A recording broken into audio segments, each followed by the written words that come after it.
ಕೆಂಪೇಗೌಡ ಜಯಂತಿ ವೇಳೆ ಗದ್ದಲ, ಶಾಸಕ ಪ್ರದೀಪ್ ಈಶ್ವರ್ ಕಾರಿನ ಮೇಲೆ ಚಪ್ಪಲಿ ಎಸೆತ, ಉದ್ವಿಗ್ನ ಪರಿಸ್ಥಿತಿ.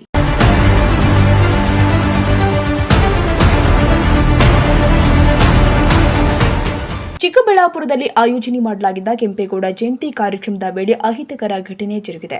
ಶಾಸಕ ಪ್ರದೀಪ್ ಈಶ್ವರ್ ಅವರ ಕಾರಿನ ಮೇಲೆ ಚಪ್ಪಲಿ ಎಸೆಯಲಾಗಿದೆ ಎಂಬ ಆರೋಪ ಕೇಳಿಬಂದಿದ್ದು, ಕೆಲಕಾಲ ಕಾರ್ಯಕ್ರಮ ಸ್ಥಳದಲ್ಲಿ ಉದ್ವಿಗ್ನ ವಾತಾವರಣ ನಿರ್ಮಾಣವಾಗಿತ್ತು. ಘಟನೆಯ ಬಳಿಕ ಪ್ರತಿಭಟನಾಕಾರರು ಘೋಷಣೆಗಳನ್ನು ಕೂಗಿದ ಪರಿಣಾಮ ಸ್ಥಳದಲ್ಲಿ ಗೊಂದಲ ಉಂಟಾಯಿತು. ಪರಿಸ್ಥಿತಿಯನ್ನ ನಿಯಂತ್ರಣಕ್ಕೆ ತರಲು ಪೊಲೀಸರು ಕೂಡ ಮಧ್ಯಪ್ರವೇಶಿಸಿ ಜನರನ್ನ ಚದುರಿಸಲು ಲಘು ಲಾಠಿ ಪ್ರಹಾರ ನಡೆಸಿದ್ರು ಅಂತ ತಿಳಿದು ಬಂದಿದೆ.